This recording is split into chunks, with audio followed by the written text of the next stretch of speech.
হরে কৃষ্ণা। তো আমরা আজকে গীতা মাহাত্ম্যের উপর আলোচনা করব। তো যে কোনো কিছু মেডিসিন থেকে শুরু করে, যে কোনো কিছু খাওয়ারের থেকে শুরু করে, যে কোনো কিছু আমরা ব্যবহার করার আগে তার বিষয়ে আমরা মাহাত্ম্য খুব ভালো করে শুনি। তারপরেই আমরা সেটি পারচেজ করি বা সেটি গ্রহণ করি, নাকি না? যে কোনো কিছু খাওয়ারের মহিমা শুনি, আচ্ছা এই মহিমা, আচ্ছা এই মহিমা রয়েছে, আমাকে তাহলে এটা অবশ্যই নিতে হবে, অবশ্যই এটা খেতে হবে, অবশ্যই এটা লাভ করতে হবে। তো আমরা বিভিন্ন রকম অ্যাডভার্টাইজমেন্ট দেখি, বিভিন্ন মাধ্যমে, সংবাদ মাধ্যমে, টেলিভিশন বা স্মার্টফোনে, যে কোনোর মাধ্যমে আমরা ১ম এ খুব ভালোভাবে মাহাত্ম্য শুনি, খুব ভালোভাবে মাহাত্ম্য দেখি।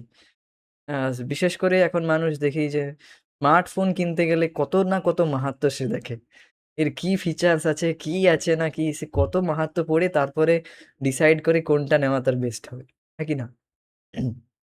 তো সমস্ত কিছুর বিষয়ে আমরা আ একটা মাহাত্ম্য শুনি। তার পিছনের গুরুত্বটা কি? সেখানের তার কি, কি মহিমা রয়েছে? কি, কি ফিচার্স রয়েছে সোজা কথায় যদি বলা হয়। আবার কখনো ঔষধ খেতে বললে তো জিজ্ঞেস করা হয়। আমরা জিজ্ঞেস করি ডাক্তারবাবুকে, "আচ্ছা এটা খেলে কি হবে? এটা কেন খেতে হবে?" আর যদি সেটি তেতো হয় তাহলে তো ব্যাস হয়েই গেল। আমরা হাজার প্রশ্ন করি যে, "কেন খেতে হবে? এটা না খেলে হয় না।" বা তখন ডাক্তারবাবু অনেক মহিমা বলেন যে, "এটা খেলে এরকম হবে, ক্যান্সার দূর হয়ে যাবে বা আপনার পুরো যে রোগ আছে তা ঠিক হয়ে যাবে।" তো এটি শুনে তখন খুব উৎসাহী হয়ে যাই যে, আচ্ছা তিতা লাগলেও কোনো অসুবিধা নয়, আমার রোগটা ঠিক করতে হবে। কোনরকম আমরা সেই তেতো ওষুধটাও খেয়ে নিই। তো গীতা মাহাত্ম্য আমাদের পড়াটা সেইরকম খুবই গুরুত্বপূর্ণ। আমরা যখন গীতা মাহাত্ম্য পড়বো, হয়তো আমাদের কিছু, কিছু অবাককর বিষয় হতে পারে। আচ্ছা এটা এরকম, এর মাহাত্ম্য এত? কিন্তু আমাদের নিজের বুদ্ধি লাগানো উচিত নয়। শাস্ত্রের বচন, ভগবান কৃষ্ণের বচন আর হুম, এইজন্য আমাদের ভগবানের উপর আমাদের শ্রদ্ধাকে জ্ঞাপন করা উচিত। তো তিনি এখানে বলেছেন, আর তো আমরা গীতা মাহাত্ম্য পড়ব।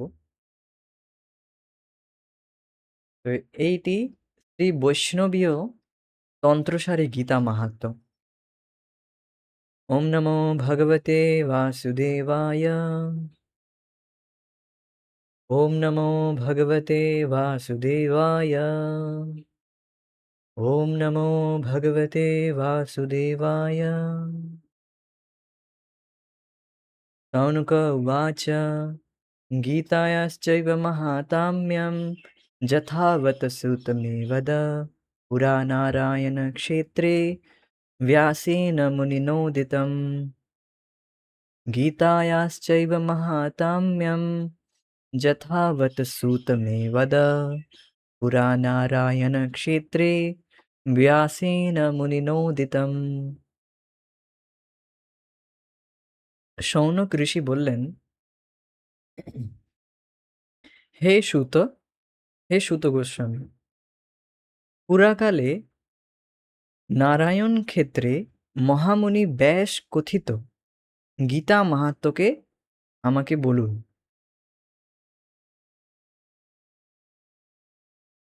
শৌনক উবাচ। তো শৌনক ঋষি নৈমিষারণ্যে, এখানে শৌনক ঋষি যিনি সূত গোস্বামীকে জিজ্ঞেস করছেন গীতা মাহাত্ম্যের বিষয়ে, যে আমাদের কৃপা করে গীতা মাহাত্ম্যের বিষয়ে বলুন। আপনারা যদি শ্রীমদ্ ভাগবত শুনে থাকেন তো ঠিক এটি তেমনই চলছে। আর এটি এই গীতা মাহাত্ম্য ব্যাসদেবের দ্বারা প্রদত্ত হয়েছে।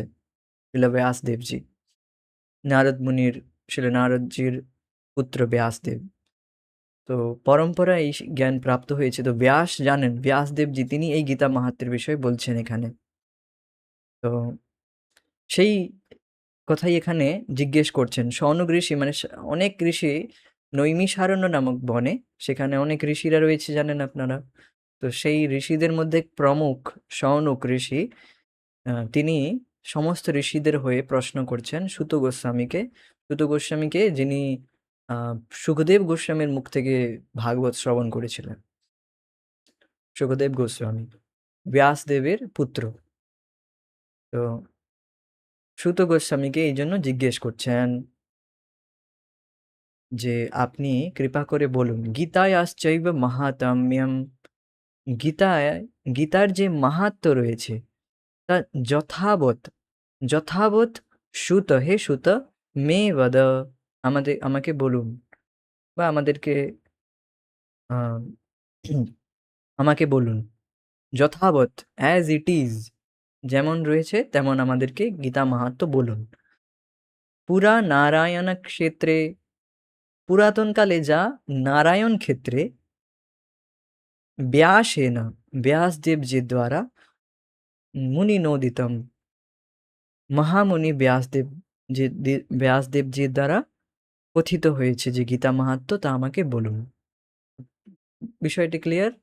যে সুত গোস্বামীকে জিজ্ঞেস করছেন শৌনক ঋষি যে গীতা মাহাত্ম্যের বিষয়ে বলুন। সুত উবাচ ভদ্রম ভগবতা পৃষ্টম যদ্ভি গুপ্ততমं परं शक्यते केन तद्वक्तुं गीतामाहात्म्यमुत्तमम्। सूत उवाच भद्रं भगवता पृष्टं यद्भि गुप्ततमं परं शक्यते केन तद्वक्तुं गीतामाहात्म्यमुत्तमम्।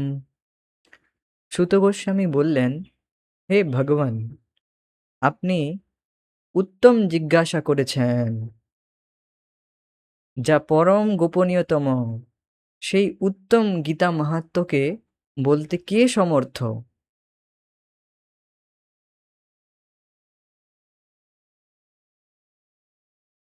তো সুত গোস্বামী এই প্রশ্ন শুনে, এই বিষয়ে শুনে তিনি খুব প্রসন্ন হলেন, খুব প্রসন্ন হলেন। ভদ্রম ভগবতা পৃষ্টম, হে ভগবান, আপনি যেটি প্রশ্ন করেছেন, পৃষ্ঠ আপনার দ্বারা যেটা জিজ্ঞাসিত হয়েছে, সেটি গুপ্ততম, সেটি খুবই গুপ্ত, খুবই গোপন জ্ঞান আর পরম জ্ঞান। তো আপনি যেহেতু জিজ্ঞেস করেছেন, এটি যেহেতু গোপনীয় জ্ঞান, তাই এখন এটি রিলিজ হয়ে যাবে সবার কাছে, সবাই এটি জানবে। তাই আহ, হে ভগবান, তিনি এই জন্য খুব প্রসন্ন হয়েছেন। ভদ্রম, এটি তো গোপন জ্ঞান, গোপনীয়তম জ্ঞান, গুপ্ততম মানে সব থেকে রহস্যজনক জ্ঞান। গীতায় সব থেকে রহস্যজনক জ্ঞান রয়েছে।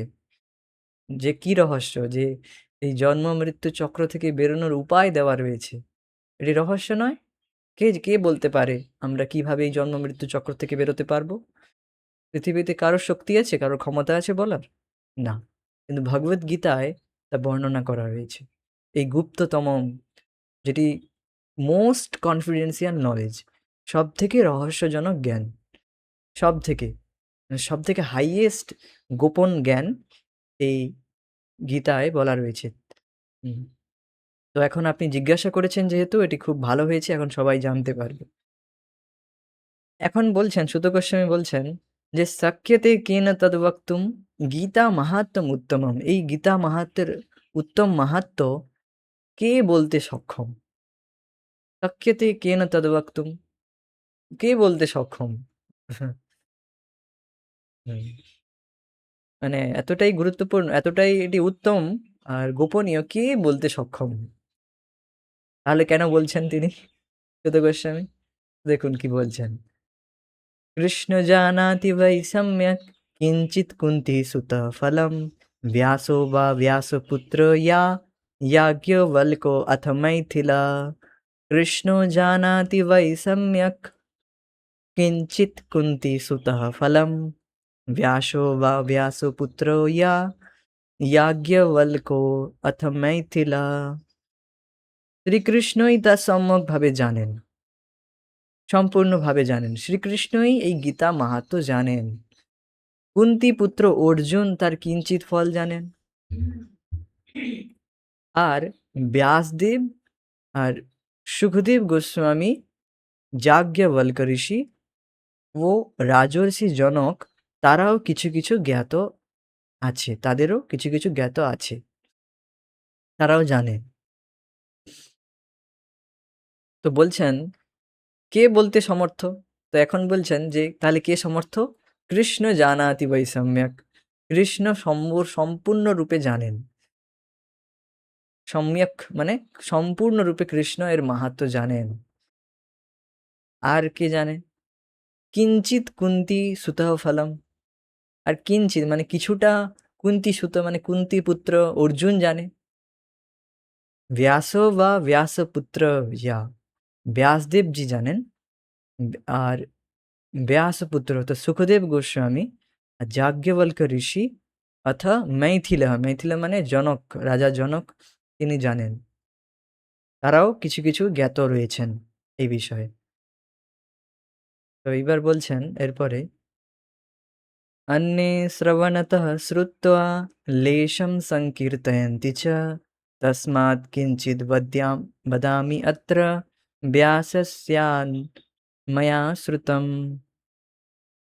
अन्ये श्रवणतः श्रुत्वा लेशं संकीर्तयन्ति च तस्मात् किञ्चिद् वदामि अत्र व्यासस् व्यासस्यान्मया শ্রুতম। এরপর বলছেন, এছাড়া অন্যেরা পরম্পরা ধারায় শ্রবণ করে তার লেশ মাত্র কীর্তন করে থাকেন। আমি ব্যাসদেবের কাছে যেভাবে শ্রবণ করেছি তারই কিঞ্চিত এখানে বলছি। অন্যে শ্রবণত শ্রুত্বা, তো অন্যেরা শ্রবণত শুনে শুনে আহ শ্রবণত শুনতে থাকে, শ্রুত্বা আর যা শুনেছে সেটা লেশম সংকীর্তয়ন্তি চ, তার লেশ মাত্র কিছুটাই তারা কীর্তন করতে পারে। অন্যেরা শুনছে, তারা তা শুনে কিছুটাই কীর্তন করতে পারে। তো তসমাৎ এই জন্য, কিঞ্চিৎ বদামি অত্র এই জন্য আমিও যেহেতু শুনেছি তাই আমিও কিঞ্চিৎ বলবো। হ্যাঁ, আমিও যেহেতু পরম্পরায় ধারায় শুনেছি আমিও কিঞ্চিৎ বলবো। ব্যাস জ্ঞান ময়া শ্রুতম, ব্যাসদেবজির কাছ থেকে যা আমি শুনেছি। হুম, তো দেখুন, আহ আধ্যাত্মিক জ্ঞান বা আধ্যাত্মিক নলেজ বা গীতা মাহাত্ম্য এইগুলো যে রয়েছে, এগুলো অসীমিত। অসীমিত মানে এর কোনো সীমা পাওয়া যাবে না। অ ভগবানের গুণ, লীলা এগুলো একদম অসীমিতভাবে রয়েছে। তো তার মানে কি আমরা তাহলে গান করব না? না, তা নয়। যেরকম আকাশ রয়েছে, আকাশকে পরিমাপ করা সম্ভব নয়।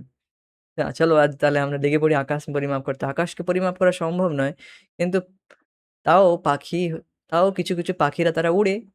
তারা চেষ্টা করে, কিছুটা ওড়ার চেষ্টা করে। তারা ওড়ে, তাদের সামর্থ্য অনুসারে ওড়ে। হ্যাঁ, তো তার মানে তাহলে বুঝতে পারছেন যে সবার আমাদের সামর্থ্য অনুসারে আমাদের সেটি কীর্তন করা উচিত। সামর্থ্য অনুসারে। হ্যাঁ, পুরো তো করা সম্ভব নয়। এটা তো পরমম উত্তমম জ্ঞান। কিছুটা শুনে আমাদের সামর্থ্য অনুসারে এখানে গাওয়ার চেষ্টা করা উচিত বলা হয়েছে। বলা হয়েছে এখানে। তো এছাড়া তো পড়ে নিয়েছি। তো এরপরে খুব সুন্দর একটি শ্লোক রয়েছে। সর্ব উপনিষদো গাবো দগ্ধা গোপালনন্দনা পার্থো বৎস সুধীর্ভোক্তা দুগ্ধম গীতামৃতম মহৎ। সর্ব উপনিষদো গাবো দগ্ধা গোপালনন্দনা পার্থো বৎস সুধীর্ভোক্তা দুগ্ধম গীতামৃতম মহৎ। তো এই গীতামৃত পান করা যাবে না যতক্ষণ পর্যন্ত আহ, বৎস মানে বাছুর অর্জুন না থাকবে। সুধীর অর্জুন না থাকলে, অর্জুন যতক্ষণ না রয়েছে অর্থাৎ বাছুর যতক্ষণ না আসছে গরুর কাছে ততক্ষণ দুধ রূপী গীতামৃত পান করা সম্ভব নয়। সর্ব উপনিষদ গাব, সমস্ত ট্রান্সলেশন পড়ে নিই তারপর বলছি। সমস্ত উপনিষদ গাভীর মতো। সমস্ত উপনিষদ, যত উপনিষদ রয়েছে একটি গাভী। গোপাল নন্দনা শ্রীকৃষ্ণ, গোপাল নন্দন হচ্ছেন শ্রীকৃষ্ণ, তাদের দোহনকর্তা। পৃথা পুত্র অর্জুন গোবৎসের মতো। এই গীতামৃত পরম উৎকৃষ্ট দুধের মতো এবং সুধী ব্যক্তিরা এর আস্বাদনকারী। সর্ব উপনিষদেও গাবো, সহজ একদম সমস্ত উপনিষদ গাবো মানে গরুর মতো। সমস্ত উপনিষদকে একটি গরুর সাথে তুলনা করা হয়েছে। আর দগ্ধা হচ্ছেন গোপাল নন্দনা, মানে ভগবান শ্রীকৃষ্ণ হচ্ছে দগ্ধা, দুধ দোহনকারী। হ্যাঁ, আর পার্থ বৎস, ঠিক আছে, দগ্ধা শ্রীকৃষ্ণও রয়েছেন, সবাই রয়েছেন, শুধু ভক্তরাও রয়েছেন। এবার যতক্ষণ পার্থ বৎস মানে বাছু যতক্ষণ না আসছে, গরু দুধ দিচ্ছে না। ভগবান কৃষ্ণ দাঁড়িয়ে থাকলে কি করে দুধ মানে দগ্ধা যদি দাঁড়িয়ে থাকে, যে দগ্ধা মানে যে দুধ দোহন কর্তা, সে যদি দাঁড়িয়ে থাকে, গরু থাকলে তবু কি দুধ পাওয়া যাবে? পাওয়া যাবে না। শুধু ভক্তরা যদি থাকে তাও পাওয়া যাবে না। যতক্ষণ অর্জুন না আসছে। পার্থ বৎস, এই জন্য বলা হয়েছে পার্থ বৎস। পার্থ মানে অর্জুন হচ্ছে বাছুরের মতো, আর শুধু ভক্তরা, এবার যেই বাছুর এসছে এবার গরু তো দুধ দেবেই। এবার অত্যধিক বেশি মাত্রায় দুধ দেবে যখন বাছুর চলে আসে। স্নেহ থাকে মায়ের একটা, স্নেহ বসে। হ্যাঁ, তো এইবার তখন শুধু পাশাপাশি যে ভক্তরা, সুধী মানে যাদের বুদ্ধি, সু মানে খুব ভালোভাবে, ধী মানে বুদ্ধি, র মানে ইরিয়াতে, যাদের বুদ্ধি খুব ভালোভাবে চলে, যে কি ধর্ম করলে কি করলে ভালো, বেশি ভগবানের দিকে উন্নতি করা যাবে, ভগবত ভগবানের দিকে উন্মুখ হওয়া যাবে, কি করলে ভগবত ভক্তি বেশিভাবে জাগ্রত করা যাবে, কিভাবে কিভাবে, যাদের বুদ্ধি বেশি চলতে থাকে। শুধু মানে যাদের বুদ্ধি খুব ভালোভাবে চলে, যাদের বুদ্ধি খুবই শার্প, যারা খুবই ইন্টেলিজেন্ট, খুব বুদ্ধিমান, যে কোন কাজটা করলে বেশি লাভ হবে, বেশি ভগবানের দিকে উন্মুখ হওয়া যাবে, সেরা হচ্ছে সুধী ভক্ত। তো তারা এই দুগ্ধ মৃত পান করে, সুধী ভক্তবৃন্দ, তারাও আস্বাদনকারী।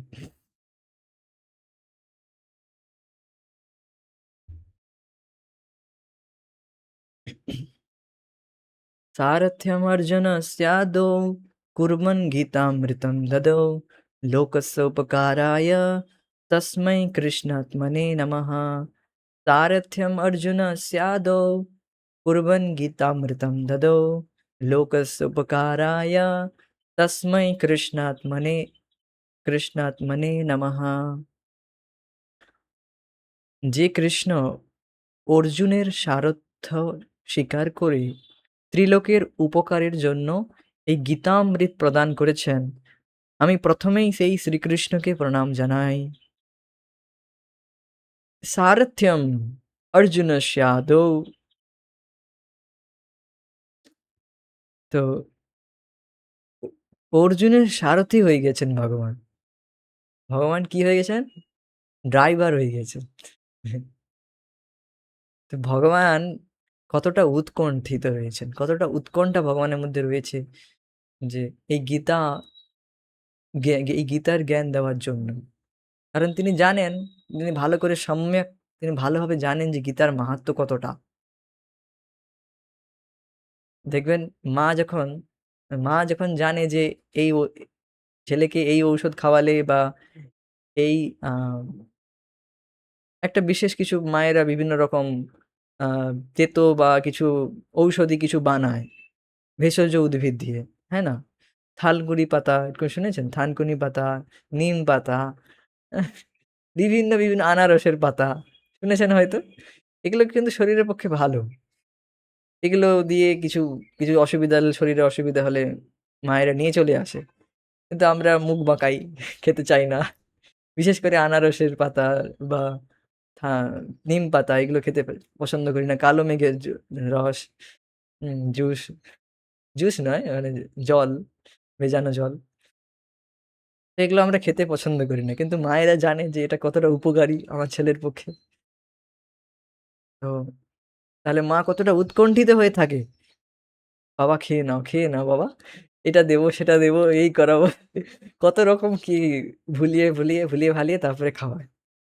হ্যাঁ, তো ভগবান শ্রীকৃষ্ণ সেইরকম, তিনি তো জানেন যে এই গীতা জ্ঞান লাভ করলে জীবের পরম মঙ্গল হবে। তাই তিনি উৎকণ্ঠায় রয়েছেন যে আমি যে ড্রাইভার হয়ে গেলে ড্রাইভার হয়েও এই জ্ঞান দিতে রাজি আছি। কোনো অসুবিধা নাই। আমি ভগবান হয়েছি তো কি হয়েছে? হুম। এই যে এখানে কথা বলুন কথা প্রধানমন্ত্রীকে ড্রাইভার হতে বলুন। বা কোনো নেতা বাবুকে বলুন কথা। আচ্ছা আমার ড্রাইভার হয়ে যাক কথা। বা অন্য কারো ড্রাইভার হয়ে কথা করো। হ্যাঁ, হ্যাঁ, এত সোজা নয়। তো তাই ভাবুন সেখানে ভগবান যিনি হচ্ছেন সবার লোকপাল, যাকে ইন্দ্র, চন্দ্র, বরুণ, সূর্যদেব, হ্যাঁ, সবাই শিবজি, ব্রহ্মাজি সবাই পূজা করে। আরাধ্য, সবার আরাধ্য বর্জিয়েশ তনয়া। তো এই ভগবান শ্রীকৃষ্ণ ড্রাইভার হয়ে যাচ্ছেন, সারথি হয়ে যাচ্ছেন। আর আপনারা হয়তো জানবেন যে এই রথের চালক, এই যে রথের সারথি হওয়া, এখানে আহ, দিশা দেখানোর জন্য, ডাইরেক্ট করার জন্য কোনো অর্জুনের হাতে তো কোনো নেই, কোনো, বুঝতে পারছেন যে ওটাকে কি বলে, স্টিয়ারিং, হ্যাঁ, কোনো তো সেরকম কিছু নেই যে কোন দিকে যাবে, অর্জুন যেদিকে চাইছে সেদিকে বাঁকাতে হবে। তো সেখানে সিস্টেম আছে এরকম যে অর্জুন তার পা দুটোকে ভগবানের কাঁধে রাখেন, আর যেই দিকে বাঁকবেন সেই দিকে করেন। তাহলে ভাবুন কতটা ভগবান শ্রীকৃষ্ণ, কতটা তিনি বিনম্র, কতটা তিনি উৎকণ্ঠিত রয়েছেন এই গীতার জ্ঞান দেওয়ার জন্য। তিনি সারথি হয়ে গেছেন। আপনারা ভাবছেন সারথি হয়তো ঘোড়া চালাচ্ছে, কোনো ব্যাপার না। না, এত সহজ নয়। সারথি হওয়া খুবই বড় বিষয়। তাও ভগবান শ্রীকৃষ্ণের কাছে।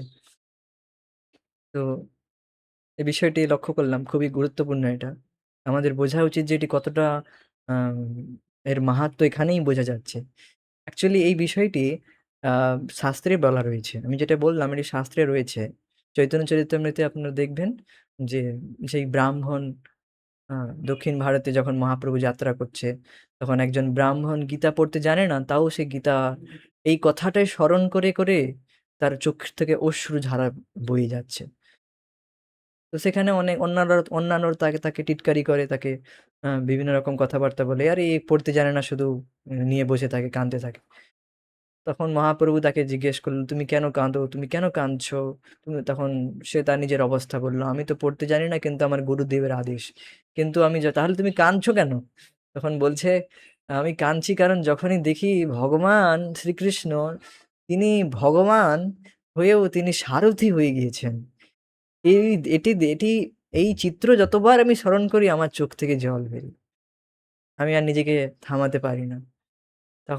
তখন ভগবান শ্রীকৃষ্ণ তাকে গলায় জড়িয়ে নিয়েছিল যে, "তুমি আসল গীতার মাহাত্ম্য বুঝেছ।" তো এইখানে সে বিষয়টা আমি তুলে ধরলাম যে গীতায় ভগবান শ্রীকৃষ্ণ তার নিজেকে কতটা দৈন্যতা অবস্থায় রেখে, কতটা তিনি উৎকণ্ঠিত এই গীতার জ্ঞান দেওয়ার জন্য। আমাদেরও সে একটু তো উৎকণ্ঠা থাকা উচিত ভগবদ গীতা পড়ার জন্য। ভগবদ গীতা পড়ে এই নয় যে মানুষ সব এবার ভিক্ষা করতে থাকবে। এটা নয়, এগুলো ভুল কনসেপশন। বা সময় সবকিছু ঘরবার সব ছেড়ে দেবে। এগুলো সব ভুল ধারণা। ভগবদ গীতা পড়ে মানুষ স্ট্রং হবে। আপনি স্ট্রং হবেন, অনেক শক্তিশালী হবেন। শক্তিশালী কি রেসপেক্টে? শারীরিক শক্তিতে কিছু যায় আসে না। মেইন বিষয় হচ্ছে আপনার আ চেত্ত, চেতনাকে ডেভেলপড করা। সেটাই হচ্ছে মেইন বিষয়। চেতনাকে শুদ্ধ করা। যার দ্বারা আপনি আপনার মন, ইন্দ্রিয়কে নিয়ন্ত্রণ করতে পারবেন। হ্যাঁ, এটার থেকে সে যে ইন্দ্রিয়কে জয় করেছে, তার ক্ষেত্রে সমস্ত কিছু জয় করা কোনো ব্যাপার না। যে ইন্দ্রিয়কে জয় করতে পারেনি তাহলে সে কিছুই নয়। সে পুরো জগতের কাছে সে তুচ্ছ। সে যতই বলবান হোক, যাই হোক। তো যাই হোক, যেই বিষয়টা বলছিলাম যে ভগবদ্গীতা পড়ার গুরুত্ব, ভগবদ্গীতা কতটা গুরুত্বপূর্ণ আমাদের জীবনে। এই ভগবদ্গীতার জ্ঞান লাভ করে আমাদের চেতনা শুদ্ধ হয়ে যাবে। আমাদের চেতনা শুদ্ধ হলে আমরা আমাদের মনকে নিয়ন্ত্রণ করতে পারবো, আমাদের ইন্দ্রিয়কে নিয়ন্ত্রণ করতে পারবো। আর যে কাজ করছি, যে কর্তব্য পালন করছি তা আরো সুন্দরভাবে করতে পারবো। আমরা নিজের যে কর্তব্য করছি, কেউ পড়াশোনা করছে, জাগতিক পড়াশোনা করছে, ঠিক আছে, অসুবিধা না। কেউ চাকরি করছে, কেউ কোনো পরীক্ষার জন্য প্রস্তুতি নিচ্ছে, এগুলো থেকে সে বিক্ষিপ্ত হবে না, ডাইভার্ট হবে না। যে সে যে কাজটি করছে সেটা আরো সুন্দরভাবে সম্পাদিত হবে। সেটা সে আরো এক মন দিয়ে করতে পারবে। যে বাহ্যিক যে ডিস্ট্রাকশন যেগুলো রয়েছে, মানে আমাদের মনকে বিভ্রান্ত করে যে বিষয়গুলি, সেগুলোর দ্বারা সে প্রভাবিত হবে না এই ভগবদ্গীতার নলেজের দ্বারা। এই জন্য ভগবদ্গীতা খুবই গুরুত্বপূর্ণ আজকের সমাজের। সবাই চায় যে একটা সুন্দর জীবনযাপন করতে, একটা সুন্দরভাবে চাকরি করতে বা কোনো বড় কিছু করতে সবাই চায়। একটু ভালোভাবে অর্থনৈতিক দিক থেকে স্টেবল হতে চায়। তো তার একটা লক্ষ্য থাকে। কিন্তু দেখা গিয়েছে যে এই কলিযুগে, এই যুগে এতটাই বেশি ডিস্ট্রাকশন বেড়ে গিয়েছে। ডিস্ট্রাকশন মানে বুঝতে পারছেন? মানে অবরোধ, আমাদের কাজে বাধা যেগুলো। ঠিক আছে, জাগতিক লক্ষ্য আছে তাও পূর্ণ হয় না। সেখান থেকেও আমরা ডিস্টার্ব হয়ে যাই। আমাদের মন বিচলিত হয়ে যায়। মোবাইল এটসেট্রা অনেক কিছু ডিস্ট্রাকশন রয়েছে না, আপনারা তা ভালোভাবে জানেন। কি, কি ডিস্ট্রাকশন রয়েছে আমি সেখানে বলছি না এখানে অত কিছু। তো এই সমস্ত কিছু থেকে আপনি আপনার মনকে নিয়ন্ত্রণ করে আপনার কার্য সিদ্ধি করতে পারবেন। তো সেটি সম্ভব ভগবদ্গীতার এই নলেজের দ্বারা। ভগবদ্গীতার জ্ঞানরূপী তলোয়ার আপনার হাতে থাকলে তাহলে আপনাকে কোনো কিছু যে বাধা বিপত্তি সেগুলো বাধিত করতে পারবে না। জ্ঞানরূপী তলোয়ার দ্বারা আপনি বারবার আপনার এই ডিস্ট্রাকশন বাধাগুলোকে আপনি সরিয়ে ফেলতে পারবেন। তো এই ভগবদ্গীতা এই নয়, এটি পড়ে তো মানুষ বৈরাগী হয়ে যাবে বা বাড়ি ছেড়ে চলে যাবে। এগুলো ব্যাকডেটেড। এগুলো কেবল ব্যাকডেটেড। ভুল ধারণা। যেটি একটি সমাজে যে ভুল ধারণা পোষণ করে মানুষ আজকে ভগবদ্গীতা পড়তে চায় না, হ্যাঁ, বা পড়াতে চায় না।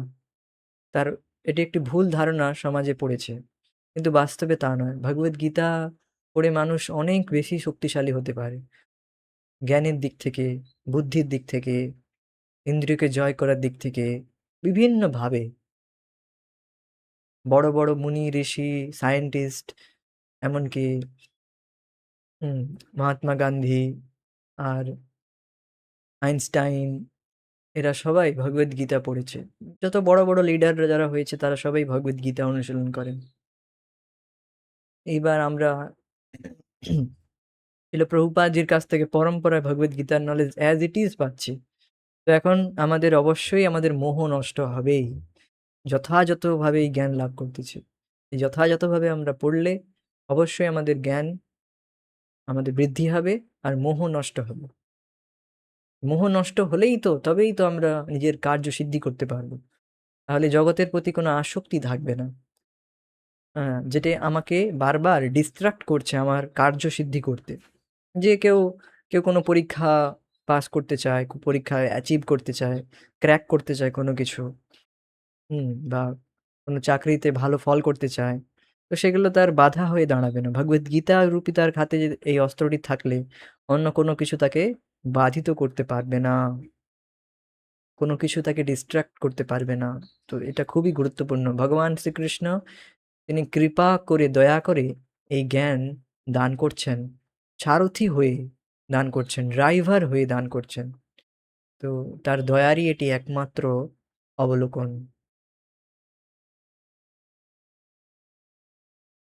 তো তস্मै আদৌ তস্मै কৃষ্ণাত্মনে নমঃ। তো প্রথমে এই জন্য আমি ভগবান শ্রীকৃষ্ণকে প্রণাম নিবেদন করছি। সুত গোস্বামী বলছেন,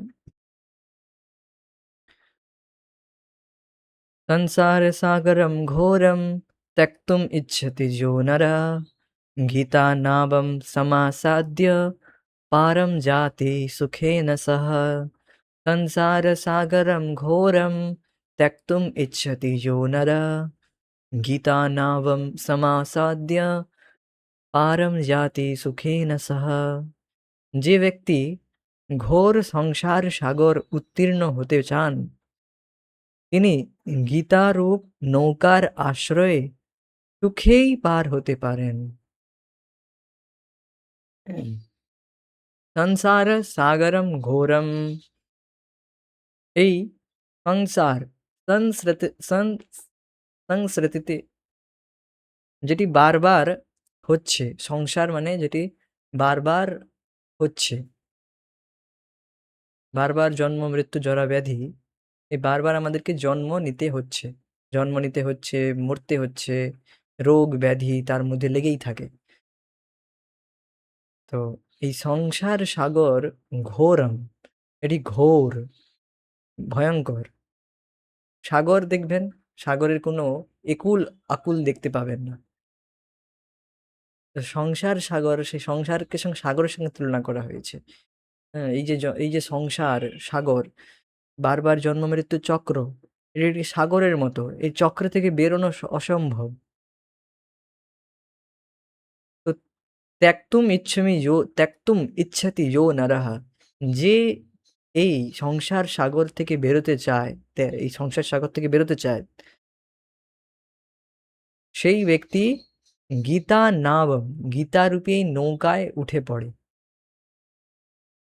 নাবম সমাসাদ্য, আর খুব ভালো, খুব সহজেই, খুব হাসতে হাসতে, খুব আনন্দে, সুখে সুখে যে এই সাগরকে কখন পার করে যায়, খুব অনায়াসেই পার করে যায়, সুখেই পার হয়ে, সুখে না সাহা, এই ব্যক্তি খুব সুখে, খুব আনন্দে, হাসতে হাসতে যাকে বলা হয়, এই নৌকায়, গীতারূপ নৌকায় ব্যাস উঠে পড়তে হবে, তবেই খুব সহজেই এই ভবসাগরকে পার হওয়া যায়, হাসতে হাসতে পার করে যাবে।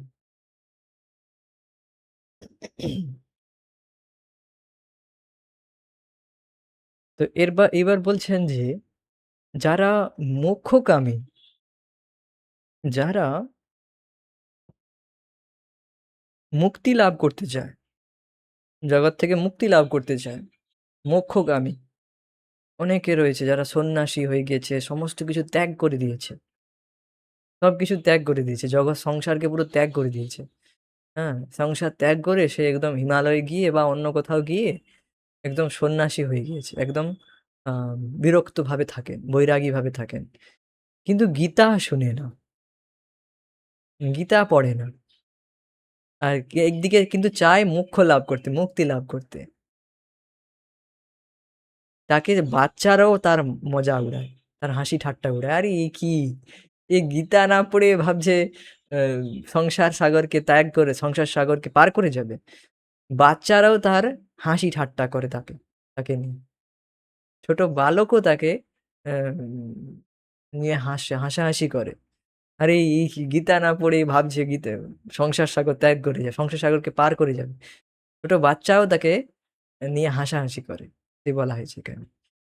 গীতা জ্ঞানম শ্রুতম নৈব तदैवाभ्यासयोगतः मोक्षमिच्छाति मोक्षमिच्छति मूढात्मा जाति बालकः सताम्।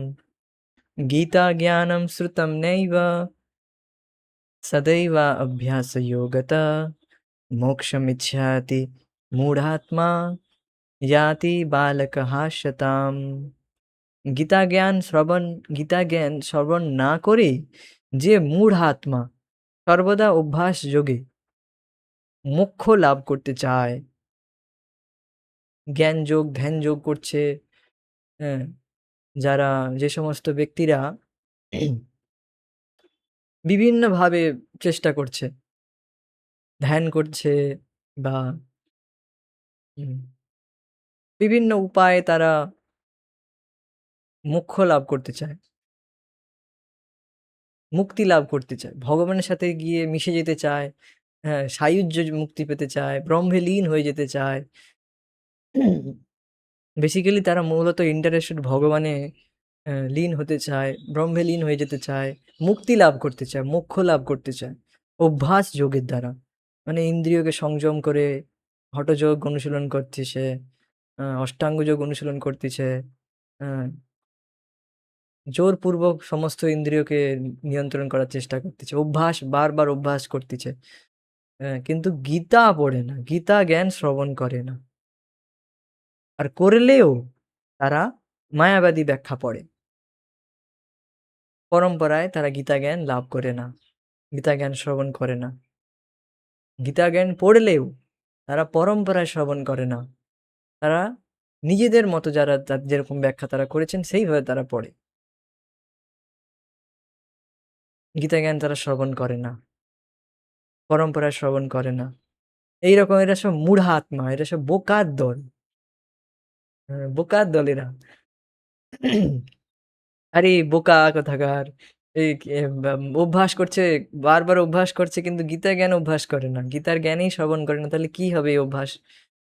সব তো জলে চলে গেল এদের সব অভ্যাস। ছোট বালকেরাও এদের উপহাস করে। এদের উম মজাক উড়ায় এদেরকে। আরে কি গীতা জ্ঞান পড়েনি এরা কি? ভাবছে এই হঠযোগ, এই যোগ, নিঃশ্বাস নিয়ে এই করে প্রাণায়াম, ধ্যান, ধারণা, প্রাণায়াম করে অষ্টাঙ্গ যোগ করে এরা ভাবছে ভগবানকে আ মোক্ষ লাভ করবে কিন্তু তা হবে না। সম্ভব না। বালকেরাও উপহাস করে।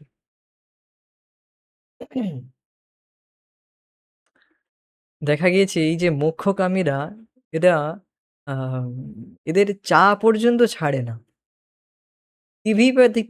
টিভিতে খেলা দেখা পর্যন্ত এদের ছাড়ে না। সেখানে ইসকনের আমাদের আন্তর্জাতিক কৃষ্ণ ভাবনামৃত সংঘে বাচ্চারাও তারাও চা থেকে চা খাওয়া তো দূরে থাকুক। তারা এই সমস্ত কোনো এর ধারের কাছেও পর্যন্ত যায় না। আচ্ছা, বাচ্চারাও তারা সব অনেক এর থেকে অনেক উন্নত।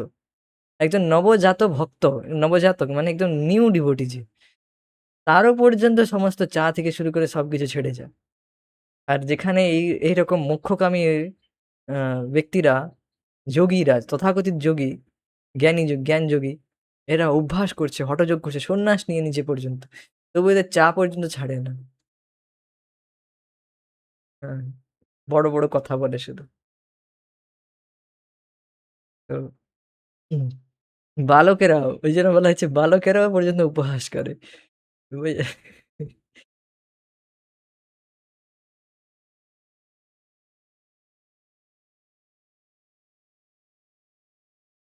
এরপর বলছেন যে, "যে শৃण्वन्ति पठन्तीव गीताशास्त्रम् अहर्निशं न तेव न ते वै मानुषा गेया देवरूपा न संशया।"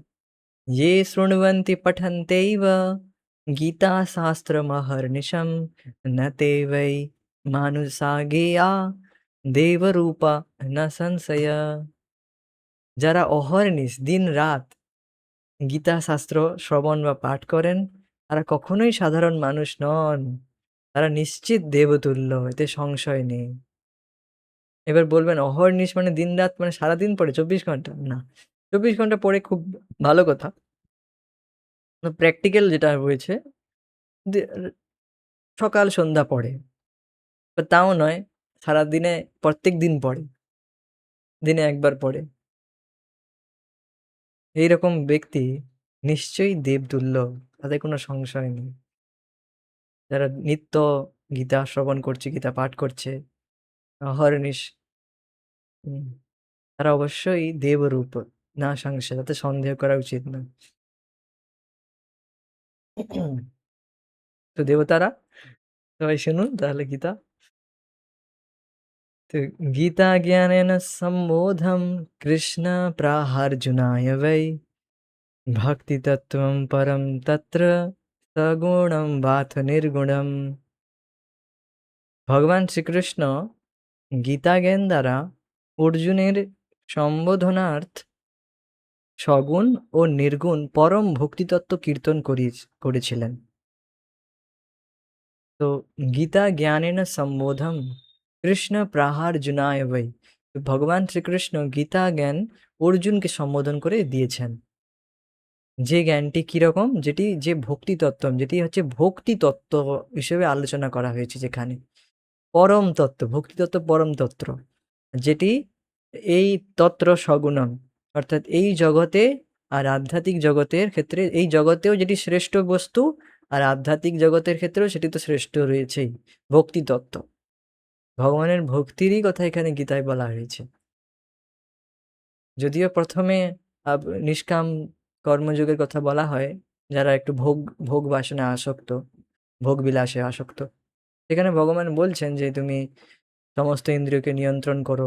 ভোগ নিষ্কামভাবে নিষ্কাম কর্মযোগের কথা বলেছেন। তারপর অষ্টাঙ্গ যোগের কথা বলেছেন। তারপর ৭ নম্বর থেকে তারপরের অধ্যায়গুলোতে ভগবান ভক্তি যোগের কথা আলোচনা করেছেন। তার নবম অধ্যায় কি জানেন আপনি? সবথেকে গুহ্যতম জ্ঞান, মোস্ট কনফিডেন্সিয়াল নলেজ। তো যাই হোক, এই সমস্ত কিছুর মধ্যে মূল যে উপসংহার, উপসংহার হচ্ছে ভক্তি। কেন? কারণ কথাবার্তা কাদের মধ্যে হচ্ছে? ভগবান আর তার ভক্তের সাথে আলোচনা হচ্ছে। তো সেখানে কি অন্য কিছু আলোচনা হবে? না। দুজন বণিক, দুজন ব্যবসায়ী, তারা কোনো বাজে কথা বলে না। তারা কোনো অন্য কথা বলতে ইচ্ছুক নয়। তারা কেবল বলে ব্যবসার কথা বলো, ব্যবসার কথা বলো। Don't talk nonsense, talk only business. বাজে কথা বলো না, কেবল বিজনেসের কথা বলো। তো তারাও পর্যন্ত সতর্ক যে তারাও অন্য কথা বলতে ইচ্ছুক নয়। তো এখানে আর এখানে কি ভগবান শ্রীকৃষ্ণ আর অর্জুনের মধ্যে তাহলে কি সবজি ব্যবসার বিক্রির কথা হবে? সবজি কি হয়েছে না এসব তো কিছুর আলোচনা হবে না। ভক্ত আর ভগবানের মধ্যে কথাবার্তা হচ্ছে মানে ভক্তি তত্ত্বের বিষয়ে আলোচনা হচ্ছে। আর যেটি হচ্ছে পরম, সগুণ আর নির্গুণ, মানে এই জগতে আর আধ্যাত্মিক জগতে এটি পরম। এটিই সবথেকে মূল বিষয়। सोपानष्टादयैरेवं भुक्तिमुक्तिसमुच्यते रमशो चित्तशुद्धिः स्यात् प्रेमभक्तादिकर्मसु। सोपानष्टादयैरेवं भुक्तिमुक्तिसमुच्यते रमशो चित्तशुद्धिः स्यात् प्रेमभक्त्यादिकर्मसु। তো সোপান অষ্টাদয়ের এবং এই যে ভগবদ্গীতা, এটি 18টি অধ্যায়ে যুক্ত, যেন 18টি সিঁড়ির দ্বারা যুক্ত রয়েছে। যে সিঁড়ি কোথায় নিয়ে যাচ্ছে? যে সিঁড়িটি ক্রমশ শুদ্ধ ভক্তির দিকে নিয়ে যাচ্ছে, প্রেম ভক্তির দিকে নিয়ে যাচ্ছে। আর যেখানে ভুক্তি মুক্তি সমুচ্ছ্রতেই, ভুক্তি মুক্তিকে আহ, ত্যাগ করে দেওয়া হয়েছে, ভুক্তি মুক্তিকে বাদ দিয়ে দেওয়া হয়েছে। ভুক্তি মানে ভোগ, জগতে কিছু প্রতিষ্ঠা লাভ করা, বিষয় লাভ করা, তার কথা বলা হয়নি। আর না তো মুক্তির কথা বলা হয়েছে, না। প্রেম ভক্তি আদি কর্মসু ক্রমশ চিত্ত শুদ্ধি স্যাৎ। ক্রমশ মানে ধীরে ধীরে চিত্ত শুদ্ধ হতে হতে প্রেম ভক্তি জাগৃত হয়। তো এই ভগবত গীতা শিশু শাস্ত্র নয়, এখানে প্রেম ভক্তির কথা আলোচনা করা হয়েছে। হুম, হুম। ভগবান গীতায় বলেছেন যে, যোগী নাম আপি সর্বেশাম यद्गत अंतरात्मना শ্রদ্ধাবান ভজতে যো মাম সমে যুক্ততমা মতা। তারপর বলেন যে যোগীদের মধ্যে যোগী নাম আপি সর্বেশাম, যোগীদের মধ্যে সর্বোত্তম এটি জ্ঞান দিচ্ছেন যোগীদেরকে, যোগীদের জন্য। ভক্তি যোগী ভক্তি যোগিনী, এদের জন্য। কিভাবে এই ভগবত গীতার জ্ঞান লাভ করা যাবে, কিভাবে? তারপর বলেন ময়্যা সক্ত মনা পার্থা যোগম যুঞ্জন মদাশ্রয়া। আমায় আমাতে আসক্ত হয়ে।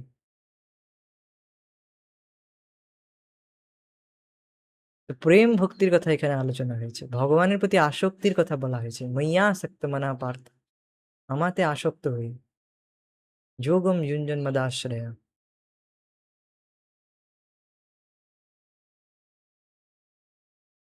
তো এটি বুঝতেই পারছেন, এই যে ভগবত গীতার এই নলেজ, এটি কোনো ভক্তি মুক্তির জন্য নয়, প্রেম ভক্তি লাভ করার জন্য। তো এভাবে ভোগ ও মোক্ষ নিরাকৃত অষ্টাদশ অধ্যায় সোপান বিশিষ্ট গীতা জ্ঞান দ্বারা চিত্ত শুদ্ধ হয় এবং ক্রমশ প্রেম ভক্তিতে অধিকার জন্মে। ক্রমশ, একদিনে হবে না, ধীরে ধীরে শুনতে শুনতে। গীতা হচ্ছে এভার ফ্রেশ, যতবার পড়বেন তত নতুন, নতুনভাবে আপনি বুঝতে পারবেন। তত এটি রিয়ালাইজ হবে, অনুভবগম্য হবে।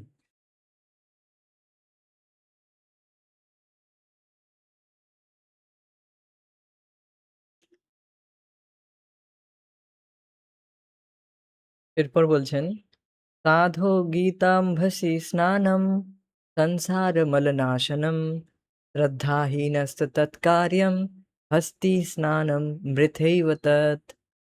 साधो गीताम्भसि स्नानं संसारमलनाशनं श्रद्धाहीनस्य तत्कार्यं हस्ति স্নানম বৃথৈব তৎ। এই গীতারূপ সলিলে স্নান করে সাধু ব্যক্তিরা সংসার মল মুক্ত হন, কিন্তু শ্রদ্ধাহীন জনের সেই স্নান হস্তি স্নানের মতো বৃথা হয়ে থাকে। তো সাধুরা, যাদের যারা সাধু ব্যক্তি, তারা ভগবদ গীতার এই জ্ঞানে ভগবদ গীতারূপ আহ, জলে তারা স্নান করে। অম্ভসি মানে জলে, গীতা সাধু গীতাম্ভসি স্নানম, সাধুরা গীতার জলে তারা স্নান করে। স্নান করে তারা নিজের সংসারের যে মল, সংসার মলনাশনম, সংসারের মল কি? সংসারের মল হচ্ছে নিজের মন, মন ভগবানের দিকে যাচ্ছে না, এটাই মল।